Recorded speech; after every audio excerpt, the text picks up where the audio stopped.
as a public service. Up next, former diplomat Gregory Slayton talks about the history and culture of the Ukrainian people and how they have been coping since Russia's invasion in 2022. The Ukrainian Institute of America in New York City hosts this event. Well, ladies and gentlemen, can everybody hear me in the back? It's okay? Good, good, good, good. It's a great pleasure to be with you tonight. I've got good news. We've got better, they saved the best speakers for last. So I'm going to rush through this talk.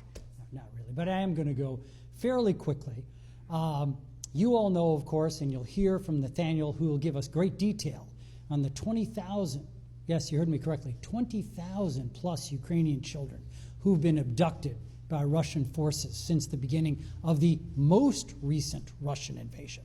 Let's get that's right? But what you probably haven't heard a lot about is the many, many tens of thousands of Ukrainian children who've been killed or wounded by Russian mines, Russian bombs, and also who have deep psychological scars because they've lost their dad, they've lost their brother, they've lost their sister. Yeah, thank you. And those children also are very much victims of this brutal, horrific war, which was not necessary. And by the way, if there are any Tucker Carlson listeners out there, I just want to be clear, this was a Russian invasion. This was not a response to NATO. This was not a response to Ukrainian invasion, nothing like that. This is a pure, flat-out invasion by the Russian army. I'll talk about why they didn't take Kiev. I was sitting next to Marco Rubio, a dear friend of mine, when he was senator, 3 days before the invasion. I said, Marco, what's going to happen here? He said, they're definitely going in. They're definitely going in. We know. And he said, the big problem is Zelensky doesn't believe us yet. He's starting to come around. He's starting to see that. But it was so inconceivable that Russia would invade without any pretext, with no reason to invade a peaceful neighbor whose military, in terms of enlisted soldiers, was 1/4 the size of Russia, whose army, in terms of tanks and armored personnel carriers, was 1/10 the size, and whose navy was infinitely bigger because Ukraine really didn't have a navy. They had one ship, and anyway. So we'll talk about all that, but I want to introduce a couple of special people here. First of all, my son and daughter are here in the back somewhere. I just want to call that out, yeah. I did not have a family growing up, so it's wonderful to have my son and daughter here helping out at the table. I also want to introduce some of my closest friends in the world. They're sitting in the back. Roger, Dan, Joe, come on, you guys got to stand up. Yeah, because family and friendship, so important. Faith is also equally important. But I also want to introduce a dear friend, David Wagner, who is leading an effort to help Ukrainian children with his beloved fiancée, and they are going back to Ukraine in just a month to serve 20 or 25 Ukrainian orphans. And David, I salute that work. It's great. So thank you. Thank you. Now, I would be remiss if I didn't mention one of my lifelong friends, Andy Dickerson, who I didn't even know was coming tonight. Come on, Andy. Just say hello. Anyway. So my part of the program is to tell you a little bit about the invasion, why it failed, what's happened in very quick context, because I know most of you know most of the details. But you probably don't know all the details. And then most importantly, I want to focus on what I believe is going to happen. I'm in Ukraine all the time. I'm very close to various Western intelligence agencies, and the President Zelensky is a personal friend of mine. So I don't want to say I'm the most knowledgeable. I'm not. But do I know a few things? Hopefully, yes, right? So what I think is maybe hugely interesting is, why did Russia fail in its initial invasion? Now, if everybody knows this, I'll pass by. But remember that every Western intelligence agency was saying 1 week, maximum 2, until Putin controls Ukraine. They had multiple hit squads in Kyiv looking to assassinate Zelensky, his wife, their cabinet, multiple hit squads, not just one. And they had two different groups of, quote, quote, Ukrainians, right, who were Putin supporters, and there were a lot of Ukrainian Putin supporters, especially the oligarchs, who were each group was told that you will be the next president and cabinet and stuff like that, right? So Putin was ready to do basically his old game plan. Look at what's happened in Belarus, right? Lukashenko is only the president because Putin sent in troops and basically annulled the democratic election in which Lukashenko lost in a landslide, right? Anyway, the interesting thing, so why did Russian forces with such a massive military advantage, why were they not able to take over a relatively weak neighbor, right? And here we are, 3 years and 4 months into it, and the Ukrainians are still, that's basically a draw right now, and I'll tell you about that in a few minutes. But the interesting thing is, in the good book it says, pride goeth before the fall. Okay, let me tell you, that's exactly what happened. Putin, we know because we have very good signals intelligence. I mean, very good. So we're listening in to Putin as he's being briefed by his generals, and especially the FSB, the guys who took over from the KGB, right? And they're telling him, oh, Mr. President, the Ukrainians love you. They hate Zelensky. They hate democracy. They want to be part of Russia. I mean, literally, this is what Putin was hearing. And we're going to, we're all ready. We've got all the Ukrainian support we need. Everything's going to be great. They will greet you, literally, they will greet you with bread and roses, right? The traditional Ukrainian greeting for, friends. Well, obviously that didn't happen, but because they got that intel completely incorrect, the Russian military was split into 3 army groups. If they had just gone after Kiev, they would have won. But instead, they attacked Kiev, they attacked Crimea, and they attacked in the Far East, right? Simultaneously, but each army group was small. And here's the amazing thing. Each one of those army groups was only provided with 3, maximum 4 days of ammunition and provisions. An army fights on its stomach. If there's no food, you're done. And that's exactly what happened. The Ukrainians, just normal people, lawyers, teachers, normal people, bread makers. They rallied, I'm sure you know this story, they were provided with munitions and old Kalashnikovs and whatever, and they fought off the attack on the airfield. Putin's entire plan was we're going to take that airfield, and then we're going to fly in, basically the equivalent of our C-130s, right? And we're going to take over. But because the airfield was destroyed by the incredibly brave Ukrainian, basically regular people, right, who had become soldiers like the day before, Russia never was able to land their big transport planes. They ran out of food, they ran out of fuel, they ran out of ammunition, and they were forced to retreat. I won't go into the details because I think most of you know, the killing fields as they ran in, that huge tank column. But because Putin is the richest person in the world, that's unanimous consent of all Western intelligence agencies. And why is that? Because he is so corrupt, right? He's given all these state companies to his friends, not that they own them on his behalf. So when he says, look, whatever, I need this or I need that, it comes. But the problem there is that the entire system is corrupt. The generals see that, the colonels see that, everybody sees that. So the whole deal is, I'm going to get rich. That's the system, right? And that, frankly, that was the system in the Soviet Union. By the way, you'll hear Westerners who don't really understand anything about Eastern Europe, you'll hear they say, well, Ukraine is so corrupt. Well, guess what? Any country that spent 70 years in the Soviet Union is corrupt. Because why? Because you could not exist without being corrupt in the Soviet Union. You remember the old Soviet line, they pretend to pay us and we pretend to work, right? That's the truth. So Poland has done a great job getting out, but there's still corruption in Poland, right? Ukraine is one of the best. In the last 2 or 3 years, they have shot up the Transparency International rankings in terms of corruption. Is there still work to do? Of course there is. But this idea that we're not going to support Ukraine because they're corrupt, well, let's look right here at home. I mean, I don't want to mention any, I don't want to mention any sitting presidents. I didn't say that. But, you know, I mean, you're going to take a $400 million bribe from some Middle Eastern potentate? Maybe not. Right? Maybe that's not a good idea. But the point is, corruption is a human problem. And yes, it does exist in Ukraine.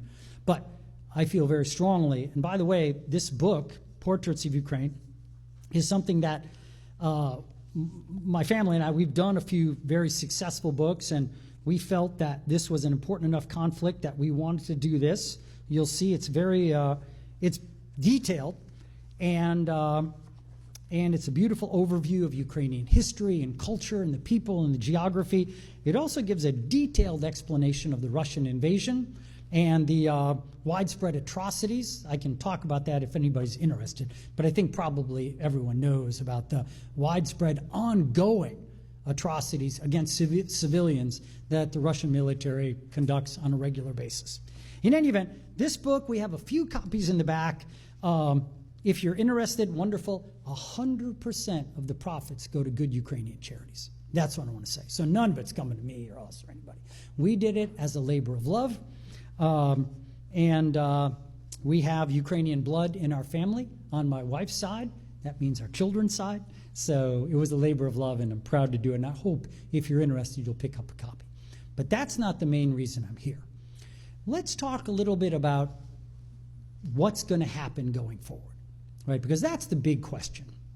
And you might have seen me on CNN or CNBC or MSNBC talking about this.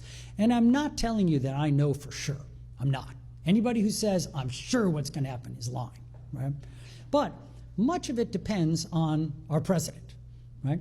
We're working, the book, by the way, just so you know, is the tip of a much larger spear that we are pushing forward called Operation Turn the Tide. And the reason that's so important is that the Kremlin spends, estimated by our Central Intelligence Agency, $1.2, wait for it, billion a year. That's billion with a B, in propaganda, disinformation, what I like to call information warfare, because that's really what it is. And if you watch Tucker Carlson or Laura Ingraham or a whole lot of other people who are basically repeating Kremlin talking points, you got to wonder why. Why are you doing that? And it's crazy, you know. Anyway, 1.2 billion buys you a lot of Tucker Carlsons. And I've said that publicly. I've said that on CNN, CNBC. I've challenged Tucker to a debate. He said, well, maybe. Okay, I'm still waiting, holding my breath. But the point is, in the absence of truth, lies win. And I've had the honor of talking to President Zelensky about that, as well as his wonderful ambassador, Ambassador Oksana Markarova, who many of you know. And this is why we're doing Operation Turn the Tide. The book is the tip of the spear. There's a lot beyond that. I'll be in Washington, D.C. next week to meet with the Senate leader John Thune and the House Speaker Mike Johnson and a bunch of other leaders to continue to push forward with this Russian sanctions bill. Now, everybody knows about the Russian sanctions bill. Is that true? Good. Okay. This is a very important piece because the Russian economy, you don't hear this. Even in The Economist, you don't read about this. The Russian economy is on its knees, on its knees. And if you want, we can talk about why that is. But let me just give you some statistics. Inflation estimated today over 20%. Interest rates 25% or higher if you can get a loan. The truth is the only loans that are available are to companies directly in the military-industrial complex. If you're trying to run a hotel or entertainment industry or even farming, forget about it. There are no loans available, none, right? It's impossible to find good workers. So let's talk about the demographic disaster that Russia is facing. So you probably know even before the war, Russia had one of the most quickly declining populations in the world. You've heard about Japan, you've heard about Taiwan, Korea. Yes, big problems. Russia is worse. Since the war, Russia has either passed or will this month pass a critical milestone. they have lost, killed or wounded, and I mean seriously wounded, over 1 million soldiers. 1 million. Even for the Russian military, that's a lot of soldiers. They've also lost over 1 million young people, primarily men, who of course don't want to be drafted into this World War I, battle, siege warfare, to other countries, all over Europe. And I've spent a lot of time in Poland. Almost all my taxi drivers are Ukrainian. That's just the way it is, I'm sorry, almost all my taxi drivers are Russian. Sorry, that's what I meant to say. Of course, they call themselves Ukrainian, but if you speak Russian, you speak Ukrainian, no. You're Russian. You're not Ukrainian, right? Okay, that's the little thing. So Russia is facing a tremendous demographic disaster. Their economy is in trouble, and I believe Putin is in trouble. Now, you heard it here first, although there'll be a op-ed in the New York Post this coming week by yours truly.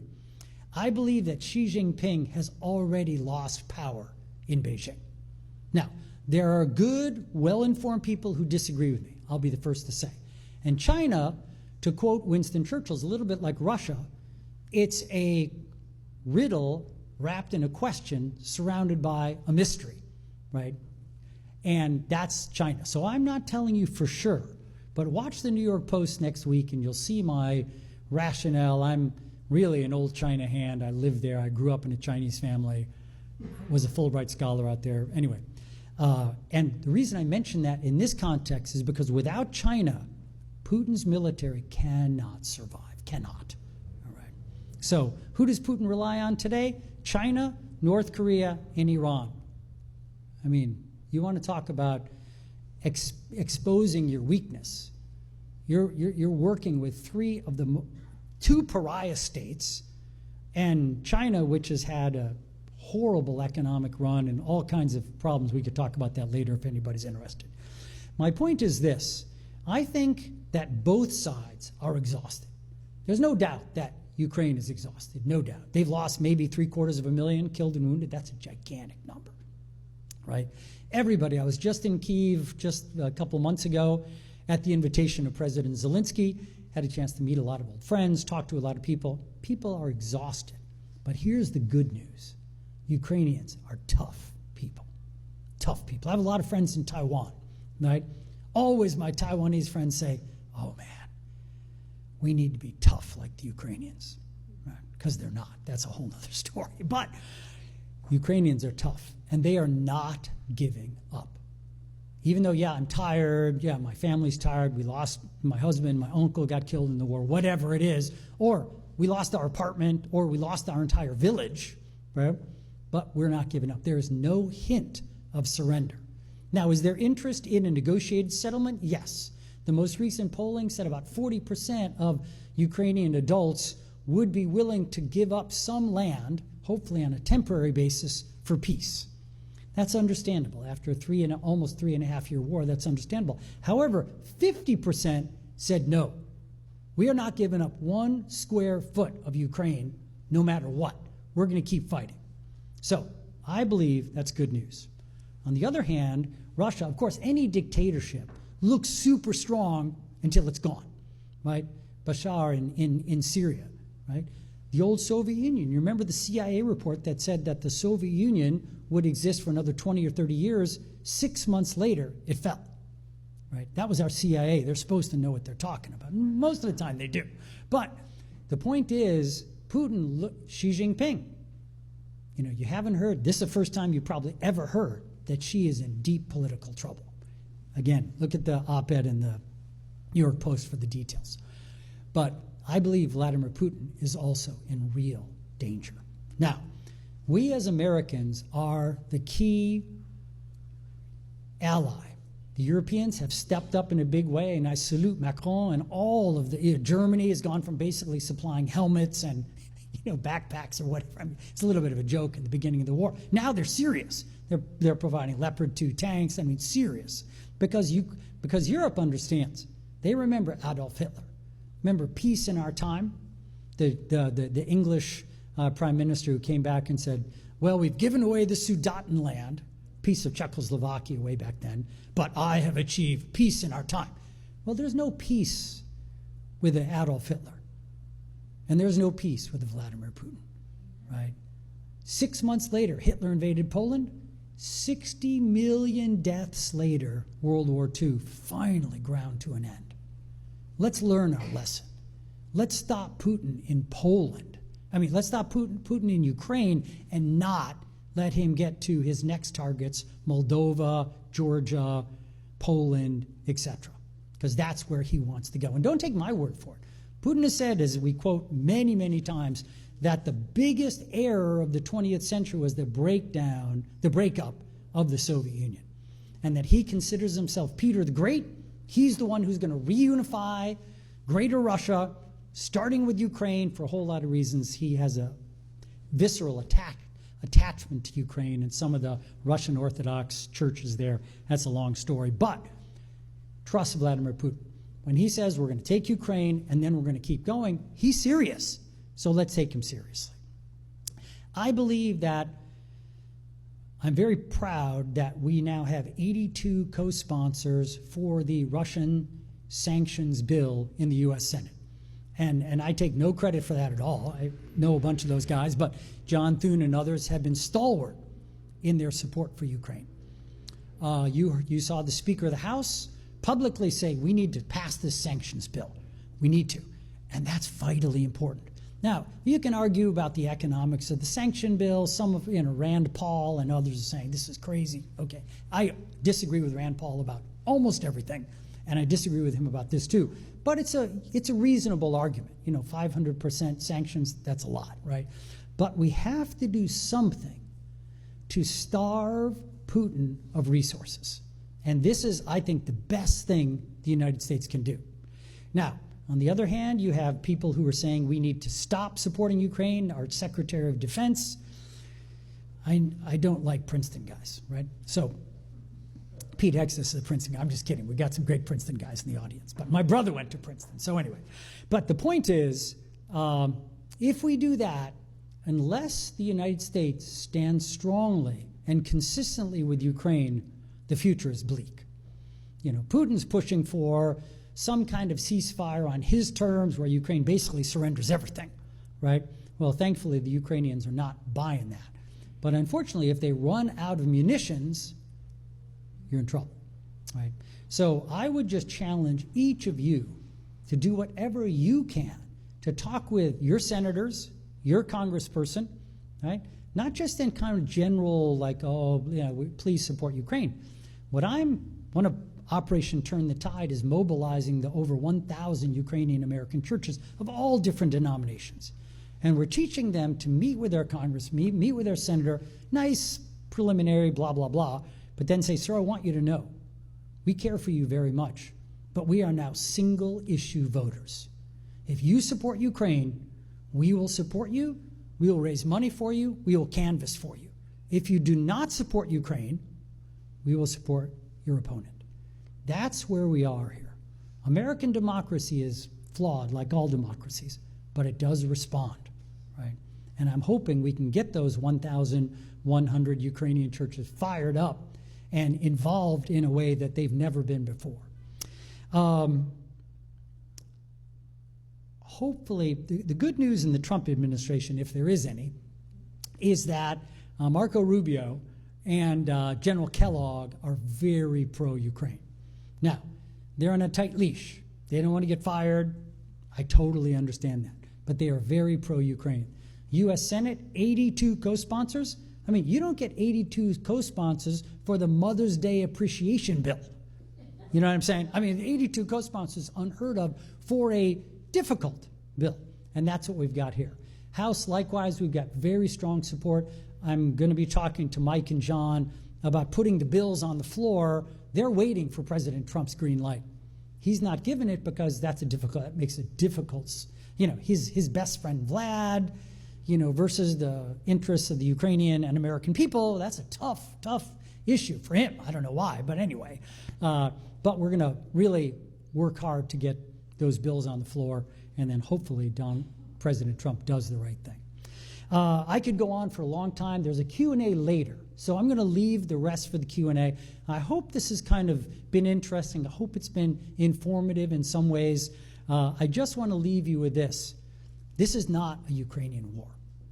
This is not a European battle.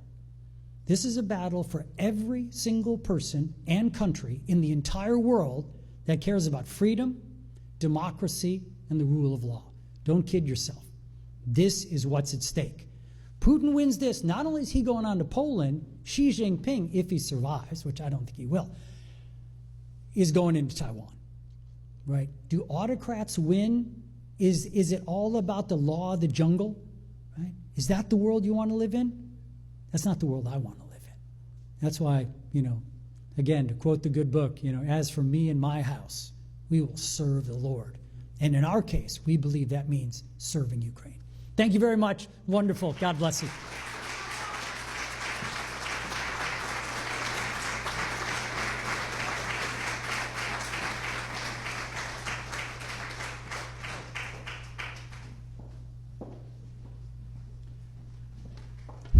Testing. Okay. First of all, thank you, Lydia, for doing this. The Ukrainian American Institute, Ukrainian Institute of America does a fantastic job of raising awareness about Ukraine, especially now during the war. But let me just continue, and this is going to be tough following Ambassador.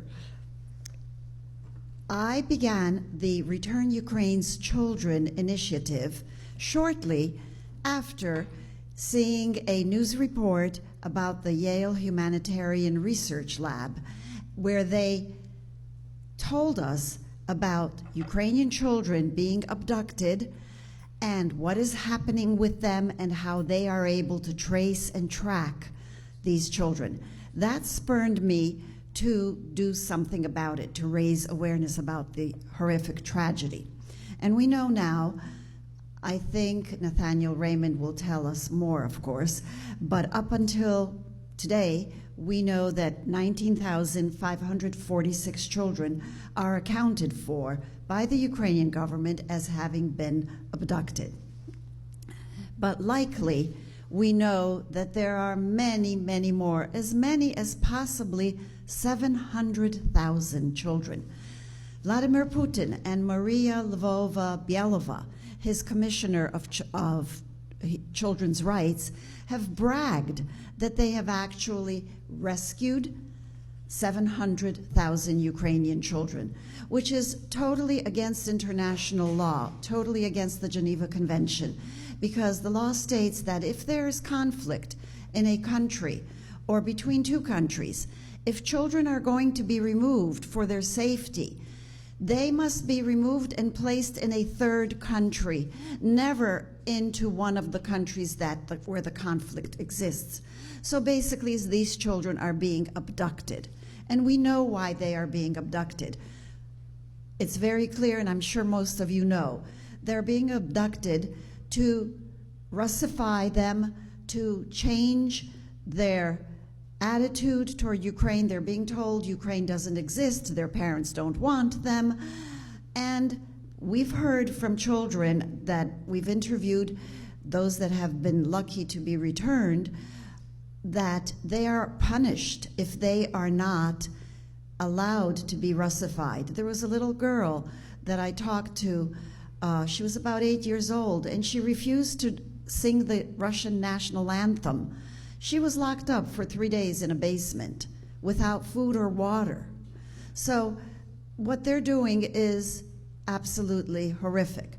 In fact, Maria Lvova-Bielova, if you heard that interview, she was talking with Vladimir Putin, and she told him how she had adopted a Ukrainian boy, and he was about 14 or 15 years old at the time, and she spoke saying, well, he was difficult at first, but he's finally gotten quiet and he's okay now. Basically, he accepted his fate.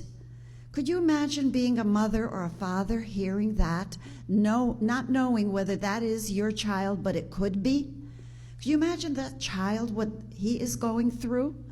It's horrific.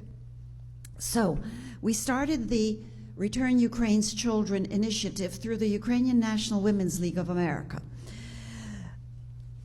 And the first thing that I worked on was then, it was the 188th Congress, not the current Congress, the previous Congress. I worked with my Congresswoman, Susan Wild, who introduced House Resolution 149, which condemned Russia for the abduction of Ukraine's children and called it a genocide. Almost a year later, it passed on the House floor in a vote of 390 to 9, only 9 against. That was fantastic. We don't have those numbers now of support in the US Congress, but it is getting better than what it was about a year ago. We're seeing a difference. And let me tell you, the difference is that at this point we have resolutions that are have been introduced in the Senate as well as in the House. A very important resolution was recently introduced in a very bipartisan way, Senator Chuck Grassley of Iowa, a very conservative state, and Senator Amy Klobuchar. I think she's from Minnesota, I'm pretty sure. Okay, I've met with her, but just slipped my mind for a second. Anyway, they introduced a resolution that states that the children of Ukraine, the return of the Ukraine's abducted children, is a non-negotiable element, that these children must be returned prior to any final peace negotiations that are agreed upon. That is very important. Now, just quickly, I'm sure most of you know, but there's a difference between a bill and a resolution. A resolution is basically a statement of the mind of the group, whether it's the House or the Senate. In other words, when the Senate passes resolution 236, which demands that Ukraine's children be returned, they are basically stating that this is what we feel is important. A bill has much more power to it because a bill is a statement telling the Congress that this is what we want done. For example, let's pass that there must be clean drinking water throughout the United States. With that, they will attach financial support and regulations and an agency that will control that. With a resolution, it might not sound as impactful, but let me tell you why it is. In order for a resolution to be introduced, the senator or the member of the House of Representatives must be convinced by her or his constituents that this is important to the people that he represents or she represents. And when he feels that this is important to them, and he, of course, or she feels that same in their own hearts and minds, they will introduce this resolution. And in turn, by introducing the resolution, they are now standing before the American people and letting them know that this is important. So it works two ways. They need to hear from us to get this resolution forward, and then they, in turn, by introducing the resolution, working on it to be passed, they convince other Americans who might not even know about something like this. So, why am I here? Just the fact that all of you are here tells me that you are already committed to helping Ukraine. In this case, let me tell you how you can help for the return of Ukraine's children. Just being here shows me that you are committed. You're interested in finding out the facts and knowing how you can act. Let me jump back for a second. The other initiative of Return Ukraine's Children that I began last year was to commemorate International Children's Day by holding prayer services throughout our branches throughout the United States. The first year, last year when we did it, out of about 60 branches that we have, 12 held these prayer services. This year, 50 branches held a prayer service. And one of them, we turned to Ambassador Markarova and asked her for her support. She was phenomenally supportive from the very beginning and suggested that we hold a service, a prayer service like this at Ukraine House. And this year's service was held just last Saturday, May 31st, to commemorate on June 1st, International Children's Day. General Keith Kellogg was there. And interestingly, shortly after attending this service, and he was the honorary speaker, he went back home and he posted on his X site a statement. I can't read it now, I don't have my phone with me, but basically he stated that he just attended a prayer service for the children of Ukraine, and he feels that the children are the future of a nation. I'm quoting him now. And he says, children are to be returned to their country, to their families, to their homes. So every little bit of advocacy like this helps. So I'm asking you, please, when you have a chance, and that means tomorrow morning, hopefully, call the White House. I have it on my speed dial every day.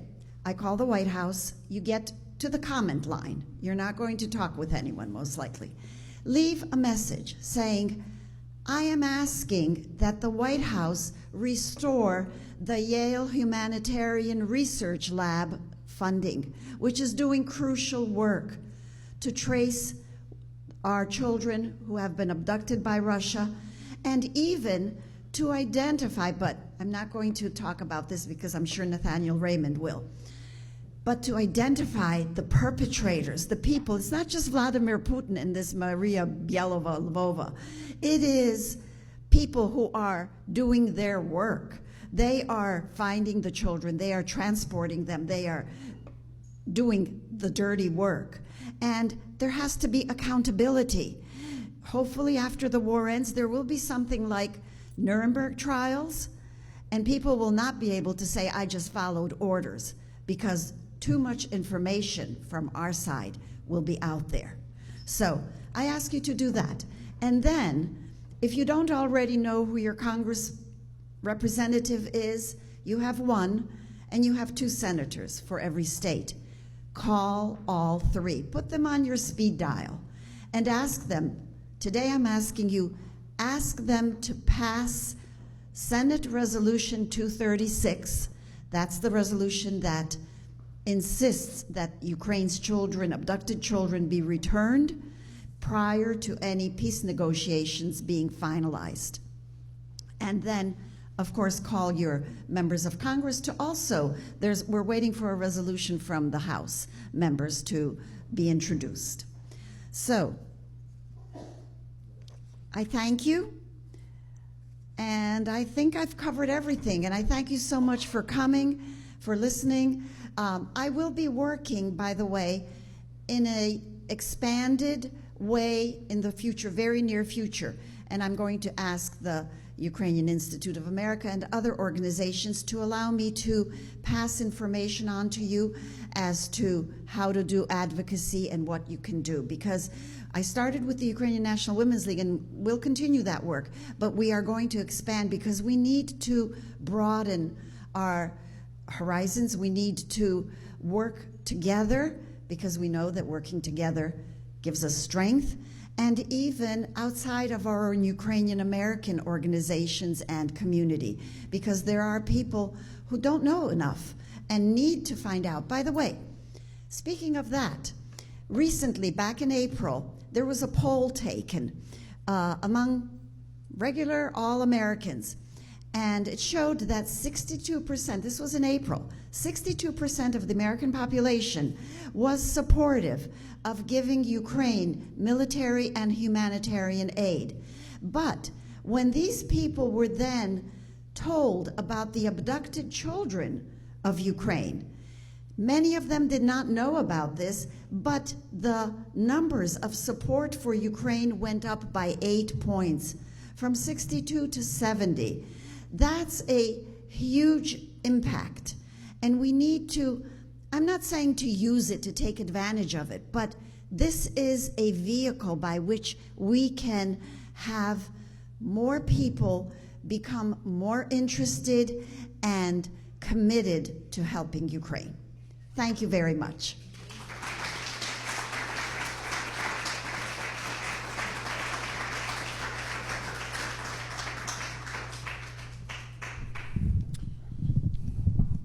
Good evening. Can you hear me? I want to say thank you to Lydia and to the Ukrainian Institute. It's an honor to be here tonight with new friends, including Ambassador Slayton, and old friends, Marta and Daria Zarivna, who I know as Dasha. Someday there will be streets in Kyiv named after Daria. She is a hero of Ukraine, along with so many others. My goal tonight is to hit 4 objectives. First and foremost, I'm a war crimes investigator, and I'm going to talk about war crimes. I'm going to walk through the timeline and the guts of the investigation that the Yale Humanitarian Research Lab at the Yale School of Public Health that our team was directed to do in the summer of 2022 by the U.S. Department of State. The second thing I'm going to do is to explain in brief what we know and what we don't know about this case. The third thing is to talk about what has happened really in the past 3 hours to 24 hours and use that as a platform to talk about where we're going in this case. And then I want to conclude by discussing briefly but in depth what is at stake in this case in the most critical and profound sense. And then I will shut the hell up.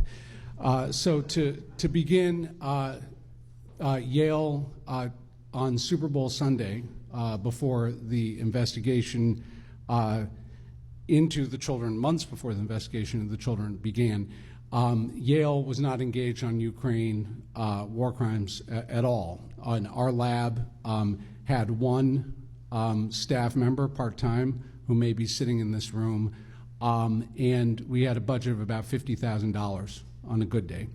On Super Bowl Sunday 2022, I was running a 5K race, and I crossed the finish line, and I saw a 202 number on my phone. And I picked it up, and it was the U.S. Department of State saying you need to get ready, and you need to put a team together because we want you to be able to document Russia's crimes that haven't even been committed yet. And so our expertise is in what's called fusion analysis, which is a combination of remote sensing analysis using very high resolution satellites and other remote sensing data combined with what's called OSINT, open source intelligence or open source investigation.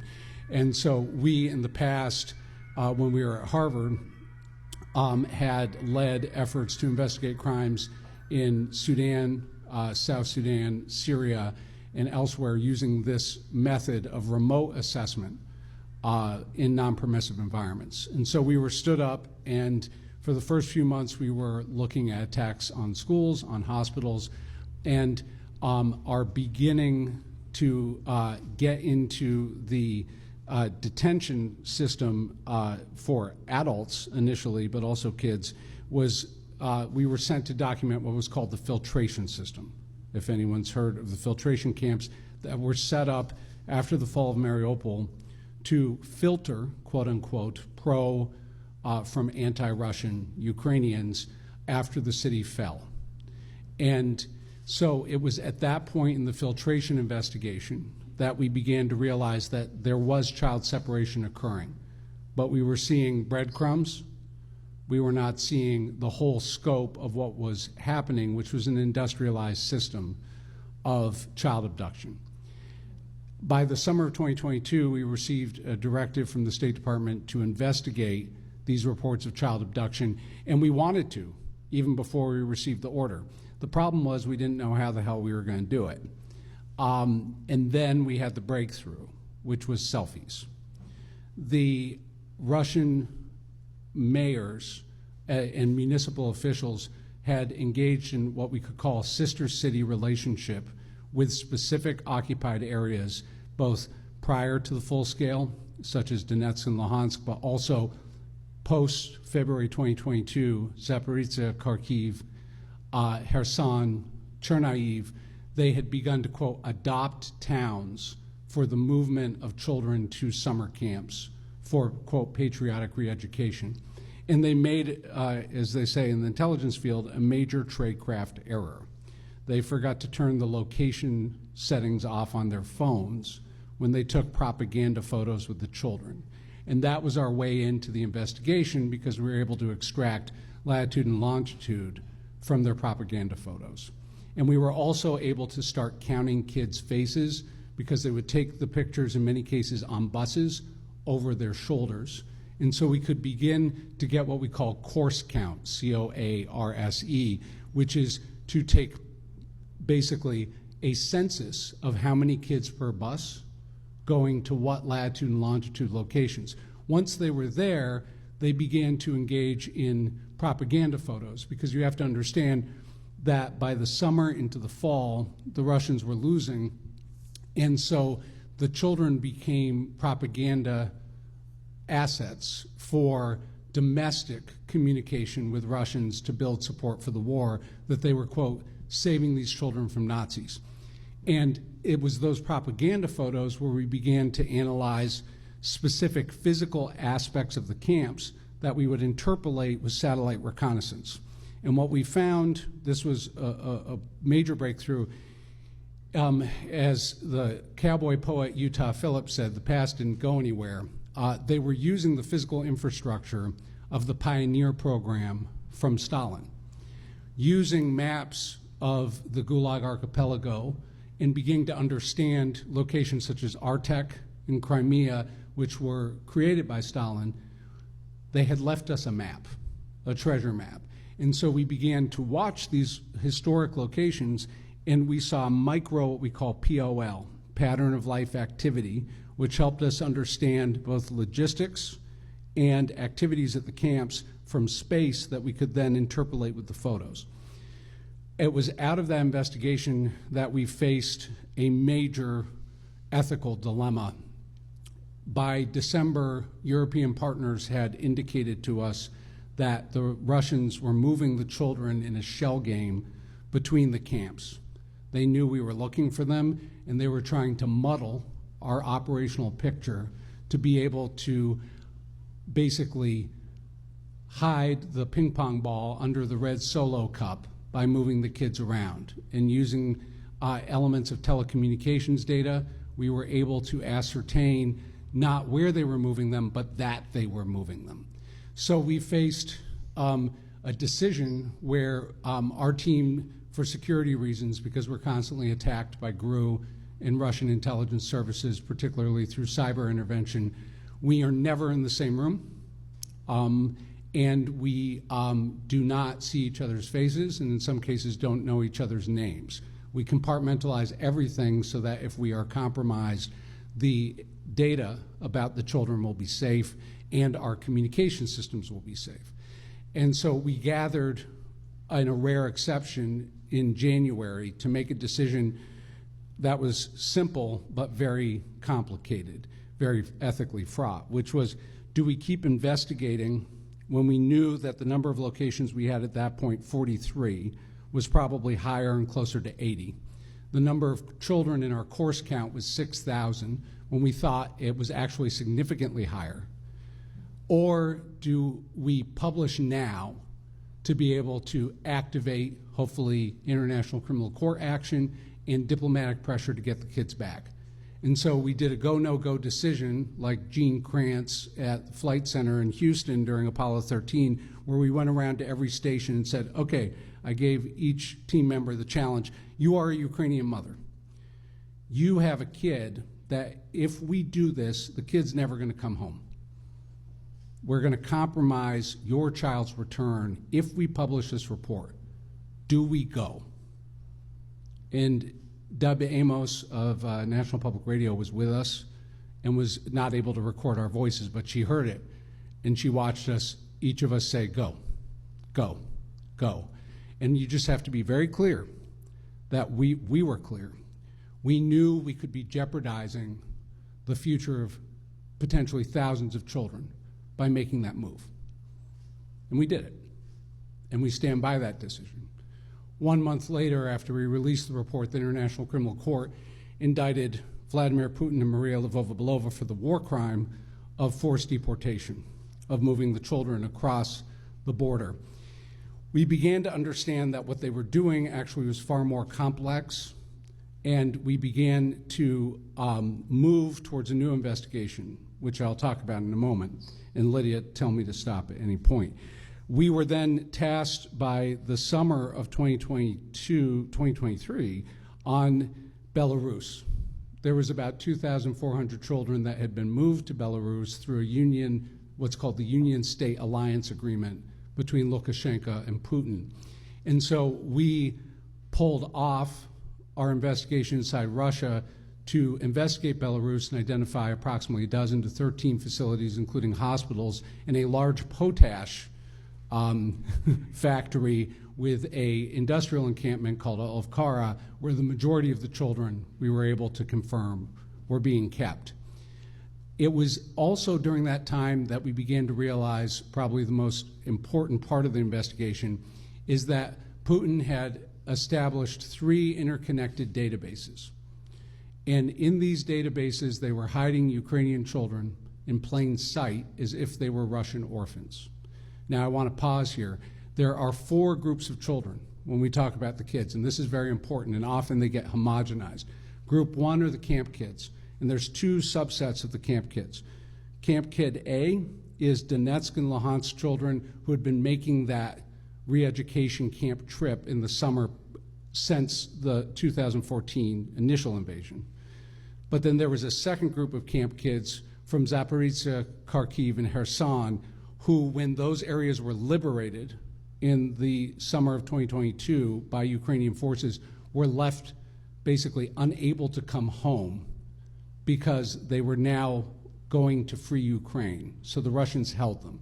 The second group are the ones that are in those databases, which are institutional kids who were, quote, the word orphan is used differently in Russia and Ukraine, but wards of the state that were held in facilities both in Donetsk and Luhansk, but also in the case of Kherson, the baby home, which you may have heard of in the New York Times.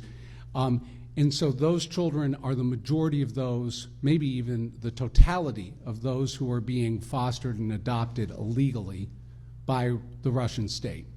The third group we know the least about, which are battlefield children, who are often taken out of cellars, whose parents were often killed, and they were found on the streets of Mariupol and then basically put in military vehicles.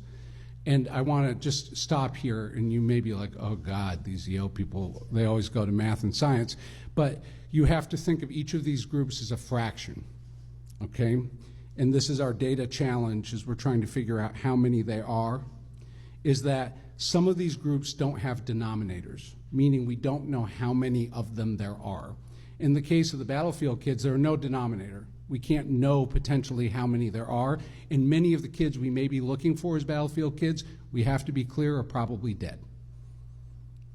And so we're also looking for dead children and looking for the living. And that always happens in these investigations.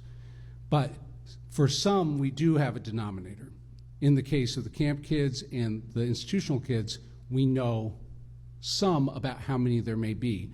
Every time we observe a group, whether granularly or coarsely, we add to the numerator of how many we've observed against a potential denominator. Does that make sense? In the case of the fourth group, the filtration kids, which are the ones that were directly taken from their parents in a concentration camp-like environment, we also don't have a denominator because we don't know how many made it to the filtration facilities outside of Mariupol. And so basically, once we realized that they were moving kids, hiding them in plain sight, as if they were Russian orphans through the databases, we had basically a SWAT team moment where We had to go up through the sewer in like a hostage situation in the bank without the hostage takers noticing we were trying to enter the building. And so they had booby-trapped the databases to detect outside actors attempting to touch the data. If we triggered it, we could cause the database to blow, and they would basically rip down the identities of the children, and we would lose them forever. So we had to tiptoe without setting off the burglar alarm. Many other actors were in that database, and they were setting off the burglar alarm. They were walking around in tap shoes. And we could detect that we were not alone in the universe. And so we had to move very slowly. But what we found is that 314 children, we could get their names. And then we had a horrifying breakthrough. Almost 50% of that 314 group were brothers and sisters. They had been moving sibling groups. And the breakthrough in the investigation was an analyst who I wish I could tell you all about this individual, who's a true hero, just like Daria Zarivna, just like all of our team members. It was about wallpaper. This analyst realized that in the propaganda photos there had been blue and teal wallpaper at a midpoint safe house location where the children were photographed for propaganda purposes. That analyst saw the wallpaper again in the database that included, quote, Russian orphans. They had reused the headshots from the propaganda photographs in the database. Then we started looking for wallpaper. And we realized through a Russian tradecraft error, they had given us a tell. And once we could use that tell, we began to detect additional patterns. So in December of 2024, I addressed the UN Security Council and presented the evidence that these children were being hidden in plain sight. Now back to the ICC indictment from 2023. That's a war crime, okay, a lesser standard than what we're talking about with the transfer of children from one national or ethnic group to another, which is a crime against humanity and a component act of genocide. The term crime against humanity was most commonly first used at the 8th Nuremberg trial, known as the Russia trial, which was about the Germanification of Polish children during World War II by the Nazis. This is the single largest kidnapping during war since the Russia case of the Nazi theft of Polish Christian children during World War II. Now, I want to begin to close up and talk about what's at stake, but before I do, and what's happened in the past 24 hours, what I want you to understand is how little resourced we are. As JFK had on his desk, "Oh Lord, your sea is so big and my boat is so small." During 9/11, we had 2,995 missing persons. There was more than one FBI agent for every single missing person, plus 4,000 support staff. The better part of $250 million here in New York to search an area of 14.5 acres, taking 18 years approximately to close the case with the medical examiner of New York City. Here, we think it's 35,000 children across 116 locations over 3,500 miles between the Black Sea, across Siberia, to the Eastern Pacific at Magadan. We have 30 people. We are going out of business on July 1st, and we have less than maybe $10 million in investigative expenditure across agencies for the single largest kidnapping in 80 years. How do you think we're going to do? And so the point is this. Our lab had our funding terminated by Donald Trump and Secretary Rubio and Peter Morocco, then acting administrator of USAID. That's been covered. We were then reinstated to close up our data across 13 investigations and 10 private investigations in support of the U.S. Department of Justice. We've done that. We transferred the data as of last week. It was reported today that the $8 million to renew us has been appropriated by Congress, has been notified by the State Department, and the President and the Secretary is holding that money. We have 19 days left before I fire my entire team and myself. And we are the tip of the spear on helping Ukraine on a daily basis find and return these children through active intelligence support. And we will not be able to do our job anymore. Today, 30 members of Congress wrote a letter, bipartisan, calling for us to be funded, and another letter was released showing that the money does exist and calling for it to be released immediately by Congressman Greg Landsman of Cincinnati. The other effort was led by Congressman Lloyd Doggett with 2 Republicans from Texas. At 5:30 today, former Secretary of State and First Lady Hillary Clinton sent out an appeal to call for people to join in crowdfunding led by Secretary Clinton to sustain our lab. I hope it works. We believe other friends will be joining her in the next few hours, and we hope it provides us at least a blocking motion to prevent layoffs in 20 days. What is at stake here? What's at stake here is the very future of international humanitarian law itself. Why we do this is not just about each of these individual children, though it is about them. It's about all the children of tomorrow's wars. As anyone who has ever served in the military knows, in the Uniform Code of Military Justice, the Geneva Convention is the bedrock of the laws of war, the law of armed conflict. The Geneva Convention states, as it relates to the forced deportation of children and other civilians, that children have special protected status. If they are captured, as Marta mentioned, they must be moved to a third-party country. They must be registered. They must be allowed to be visited by the Red Cross and the United Nations, and they must be allowed to call home and call mom and dad and their governments. None of that has happened here. If these children are treated as hostages in the bilateral negotiation that's currently underway, then this will rip a hole in the space-time continuum, so to speak, of international law. It will give the green light that children in war can be treated as poker chips in a dangerous card game. If we fail here, we will be allowing children to be hostages in tomorrow's conflict. We can't let that happen. What I want to end with is what I do this for, which is my wedding ring. My great-grandfather was Joseph Bulvidas. He was one of the book carriers of Lithuania who smuggled Lithuanian textbooks and dictionaries through Bavaria and the Gulf of Bothnia to keep the Lithuanian language alive. He was marked for death by the Tsar and fled to Pennsylvania and became a coal miner, then made it to Massachusetts and became a farmer. And then now you have me. I'm just in the family business.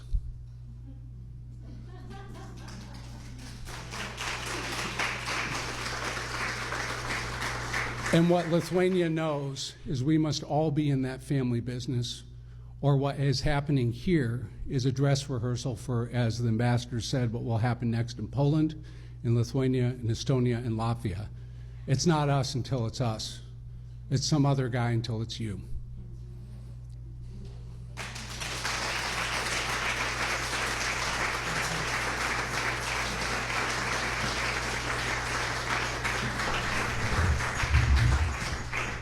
Thank you to all 3 of you. I'm overwhelmed. I want to ask you to come up to the front so that we can have a few questions from the audience.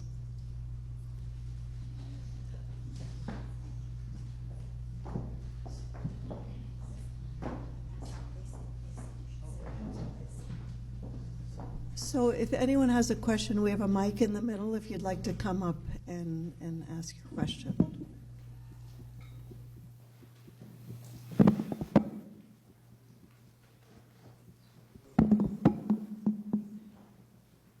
Thank you very much for your presentations. Amazing.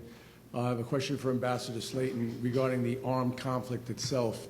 You know, we've heard about, Russia threatening the use of nuclear arms if things get bad. And as we all know, Ukraine just scored a massive victory with the drone attack on the Russian planes. And how does that play into this? And how likely is something like that? Thank you very much. Yes. Excellent question, if everybody heard that. Let me first speak about Operation Spiderweb, right? That's the use, the transportation of Ukrainian drones in, yes, Russian trucks deep into the interior. So those drones were used to strike 4 prominent airfields and destroy about $7 billion in Russian aviation assets. Many of those planes are no longer in production. What has not been reported is that Operation Spiderweb has been repeated twice already, once using a train, a Russian train, and once, I can't talk too much about this, but there's also off the coast of Far East Russia, Vladivostok, there's also been the use of sea drones, okay? So the point is that drones have completely changed the face of warfare, completely changed. And there's a big wake-up call for the United States of America, because like Russia, we use big, expensive platforms, right?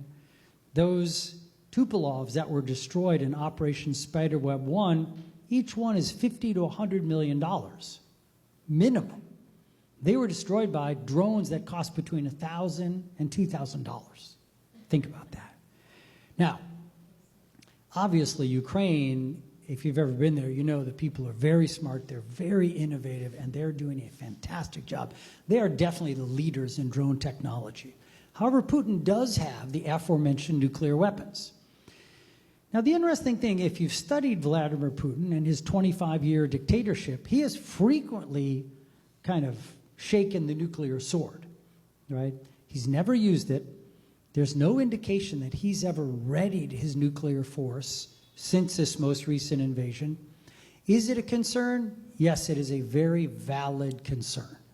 You let the nuclear genie out of the bottle, even just tactical nukes, it's a whole nother level. But I do not believe that we can be cowed by a bully saying, if you do that, I'm going to nuke you. You know, that's a decision that each world leader needs to make. But I think if we backing up to a bully, as we learned with Hitler, never works, never works. And I don't think Putin's going to use those nuclear weapons, primarily because he understands if he nukes a NATO nation, it's the end of not just him, but his family members, his administration, his regime, his cronies. It's basically the end of Russia as we know it today. So I think that we need to continue to be strong and courageous to move forward to help Ukraine in its drone development and offensive weaponry, and fight hard for a just and long-lasting peace.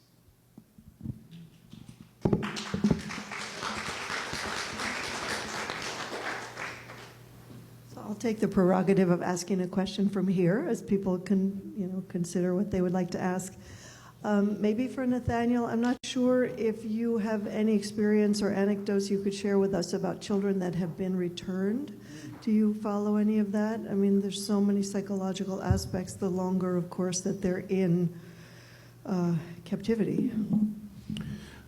That's a really important question. It allows us to talk about something that I should have mentioned in my remarks, is to talk about the age range, which it's very important to answer that question. We have to understand we're talking about children as young as 8 months at point of capture to 17 years at point of capture, and that's been 3 years. So the 8-month-olds are now approaching kindergarten, almost.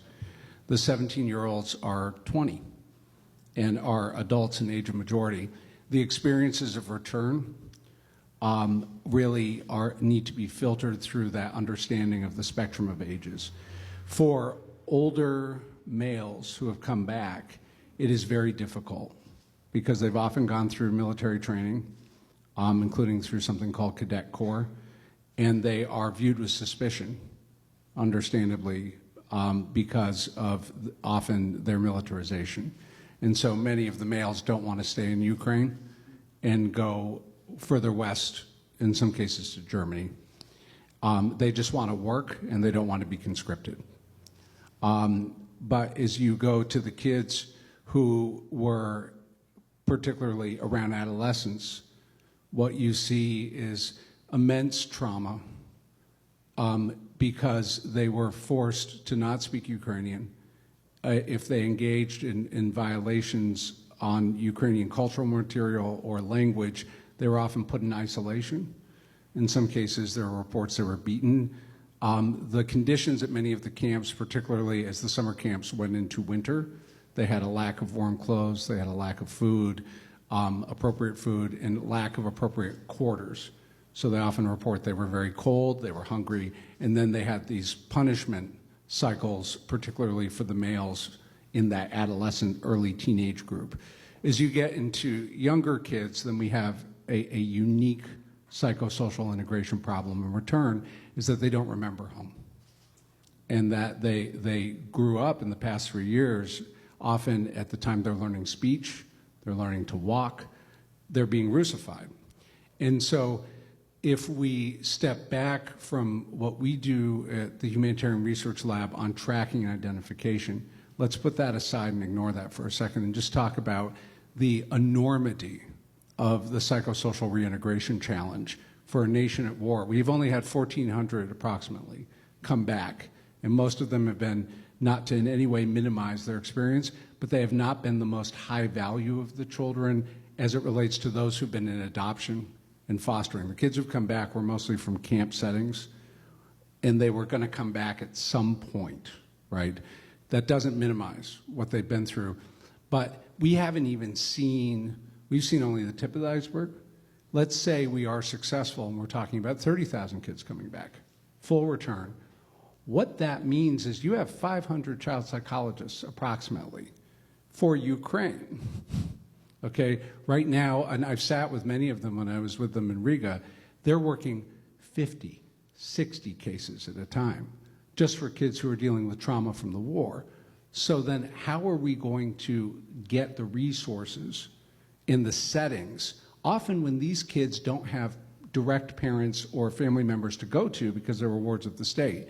And so what I'm saying is there has been a grievous lack of international seriousness and coordination on preparing for catastrophic success. If these kids come back, Ukraine's not ready, and that's not a critique on Ukraine, they're trying. But there's no way in the middle of a war right now you can have the psychosocial resources for what's a reintegration challenge that we haven't seen since, say, the Lost Boys of South Sudan, the rape camps of Foch during Bosnia. This is orders of magnitude bigger than that.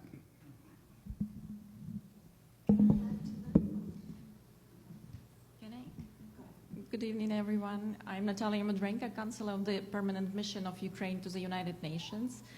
Unfortunately, our Ambassador, Permanent Representative Andriy Melnik, wasn't able to join the event. I don't have a question. My message is just to echo and express exceptional gratitude for all the work that you are doing. Because here at the UN, when we are working every day, we see like numerous attempts by Russia to whitewash, to distort the reality, to disinform. And sometimes it's work, especially for countries far from Ukraine, far from the region, not very well aware about our history. So even today, they once again tried to distort the reality that the list of children that were provided in Istanbul, this is the complete list of children abducted. And they tell us at the moment that they are ready to return 10 children only. So this is the mockery. And I just echo the call that please continue your work, please continue your efforts. Mr. Nathaniel, yes, you were, I do remember that your speech at the Security Council was very impressive and truly helpful. We need more voices, we need more visibility to this issue. It's crucial to return these children because the time is crucial. Children are very vulnerable and they are, as you mentioned, they are easy to forget the motherhood, they are easy to forget their relatives, and they are easy to be indoctrinated, exactly what Russia is doing, than to use them against Ukraine as a cannon fodder. That's all what I can say. Thank you so much. Thank you.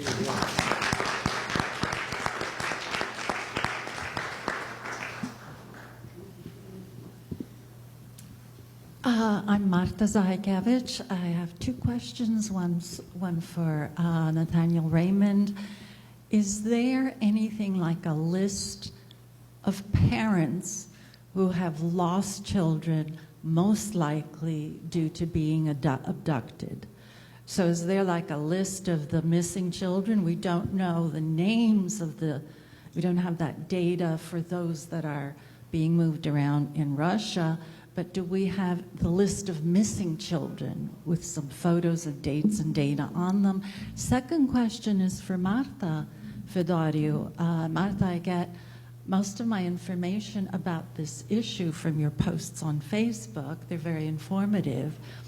And as I was reading them and like very important things are coming out, I was wondering, could you start like a group on Facebook for this particular cause that could have, like, I'd love to see the transcripts of the talks today that are very rich in information that would continually provide that information to those interested. Thank you. So at the risk of going into law enforcement nitty-gritty, it's inevitable to answer your question. So there's something in a missing persons case called a CMS, which is a case management system. So let's for a second think about how this would work in an Amber Alert in the United States if FBI was called in on a simple individual kidnapping. So in the first 2 to 3 hours, the child would be entered with a UID, a universal identification number, in a case management system. That case management system would connect to national, municipal, and state law enforcement agencies and would also connect internationally. And that CMS would allow both information to be shared, but also information to be inputted and to do a variety of complex searches to look in existing data where there's information about those kids. And it would also include likely DNA, so hair, et cetera. In the case of Ukraine, and this is not a hit on the Ukrainian National Police, but they were 3 years out from being at Europol case management system standard at the start of the war. And they were working very hard to get there. But so basically we started this with no central CMS for missing persons, no central DNA system. And then we had information come into the Ukrainian government through about 5 different agencies. And so right now, underneath the current Deputy Prime Minister of Ukraine, there is, with international partners, a very concerted effort, which we've been supporting in various ways, to really attack the case management system problem, which is to get to that list, right? We can't just have a list. We have to have a living database that can do modern law enforcement requirements on both living kids that are that we know are living, missing kids that are purported to be living, and missing kids that we don't know whether they're living or dead. And so what I know from the first case I worked on, which was Srebrenica during Bosnia, is that you have to, this is at its heart a data management problem on not leaving critical evidence on the table that you get through walk-ins, particularly from people coming into local police stations saying, where's my kid, right? And so the challenge Ukraine has during a war without a national CMS to be able to have that vacuum cleaner that's going to get the information in the right ways and routed the right ways is like issue number one. And so I just want to tell all of you who care about Ukraine that the question you're raising is going to echo for decades. This isn't just about the kids, it's about the fact that you have a generation of missing persons in Ukraine, from POWs to civilians to KIA and war, and there has not yet been a data structure and schema with a national mandate about how we're going to manage something where you're going to have kids now who are 8 who are going to be 80 and looking for where their brother was, looking for where their mom was. And so that's massive. And so there isn't a list yet. There has to be a list, not just for the kids, but for the entirety of the generational challenge we're running into on thousands of different types of missing persons. Can I just add to that? First of all, thank you very much, Ms. Natalia Mudrenko, for supporting us. We look forward to working with you because it's a team effort. Also, thank you, Marta. That's a great idea about forming a group on Facebook or other social media to keep everyone informed. I think that's a great idea. I'm going to work on it. But also, I just want to add one small comment. As dire as the situation is, and believe me, I know because I live this every day. I wake up every morning and say to myself, what can I do today? Every little bit counts. And that's why I'm here to advocate. You're here because you're committed already. Please help by the 3 suggestions I made. Call your 3 people every day, and the White House. But on the subject of children and being kidnapped, Nathaniel, I think you remember I was at Ukraine House. In fact, I think I met you then. They had 3 children, 2 boys and a girl, who had been returned. I'll never forget Ilya. Later we interviewed him for the CNN piece that I did.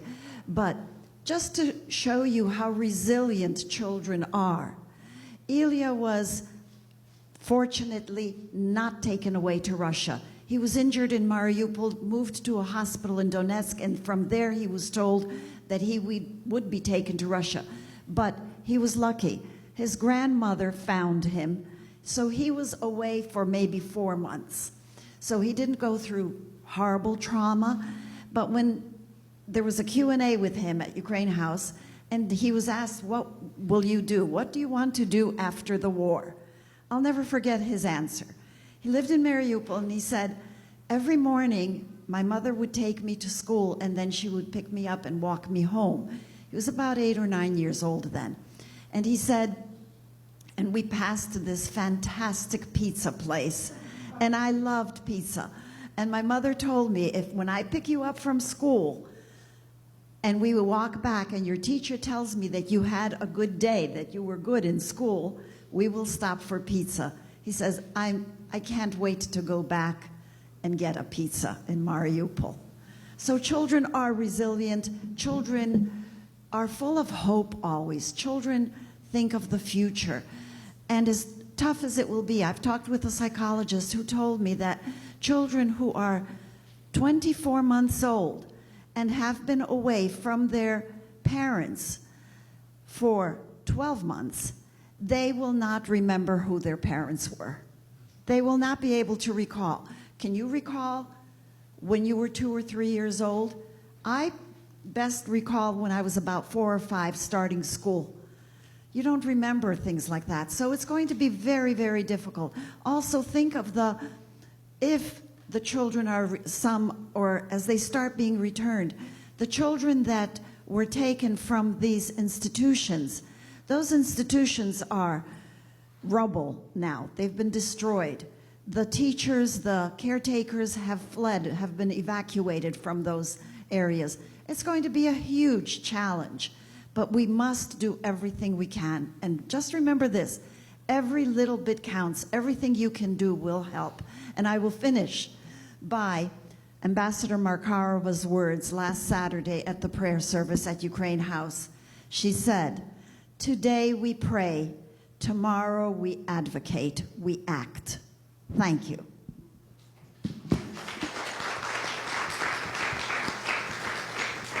Hey, y'all. Thank you again for doing this. This is a question from Nathaniel.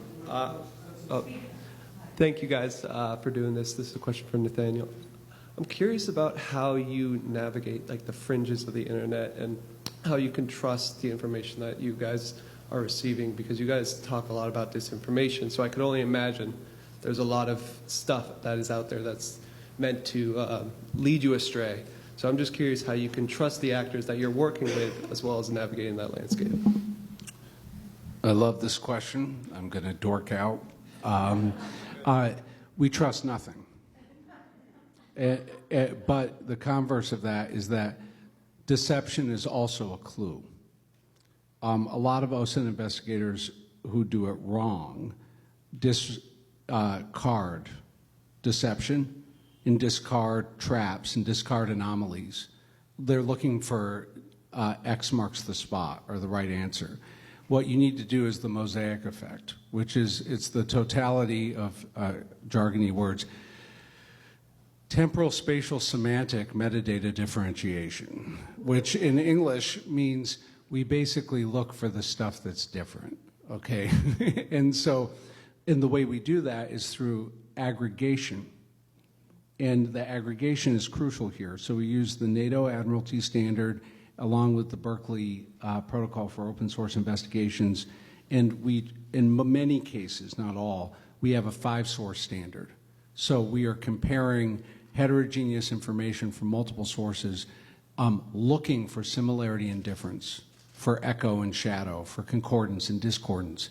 And often you'll find that the most important, like taking BDA, battle damage or bomb damage assessments in the case of like a hospital gets hit, you're often dealing with multiple conflicting pieces of information that are true, right? That you have fragments of the information.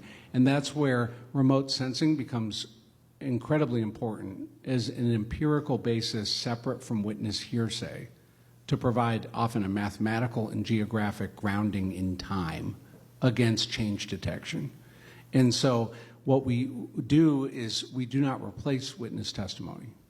But what we are doing is providing empirical, often mathematical grounding to more accurately validate the conflict in human testimony.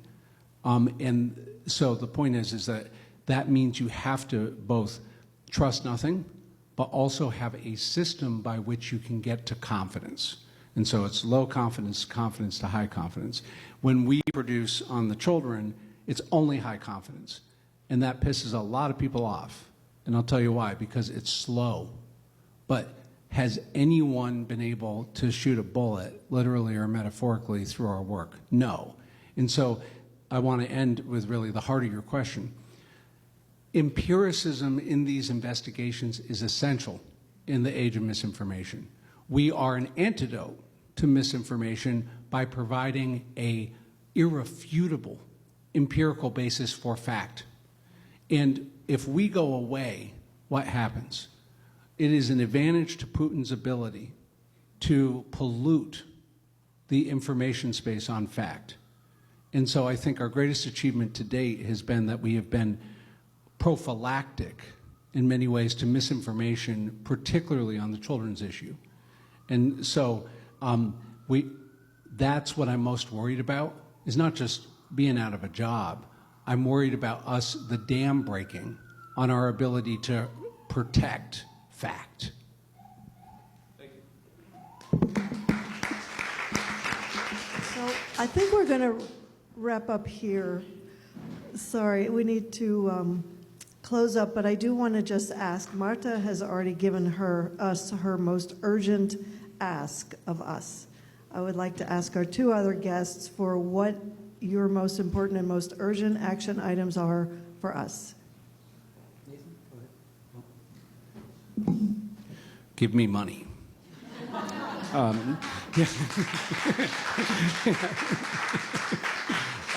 But if you don't give me money, give Save Ukraine money. There is no wrong answer on the Ukrainian children's issue. The need is gigantic. And so that's the first thing. The second thing is this, is that, and I want to end on a hopeful note, which is rare for me as people who work with me will tell you, but what we've learned in the past few months in the Trump administration by losing our funding is do not self-comply, do not stop fighting, do not give up, ever, ever. Do not surrender. When I called our Ukrainian colleagues in Zelensky's office and said, looks like we're in trouble, what's the guidance? They said, hold the line. And it was hard to argue with them. I was like, no, it's hard. And then you realize who you're talking to, and they're being bombed as you're talking to them. And so they said, hold the line, so we hold the line. In your ways on this issue, hold the line.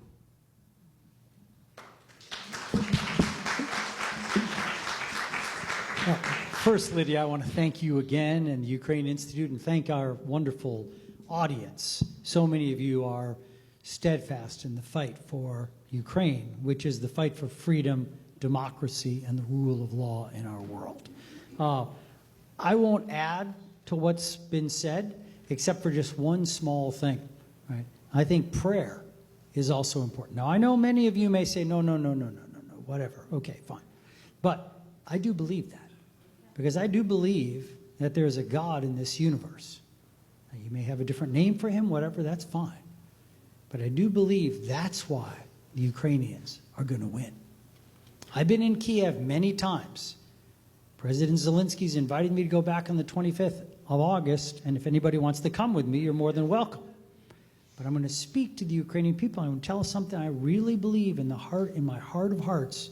America is not going to abandon Ukraine. It's not. And I believe that because we have so many good people, like Marta, like Nathaniel, like Lydia, like all of you, right? Our president, he may change his mind from day to day about tariffs and, Putin and other things, I don't know. But the point is, we are Americans.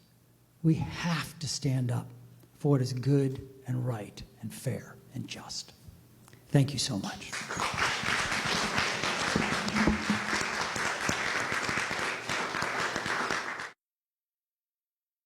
Here's a portion of a recent program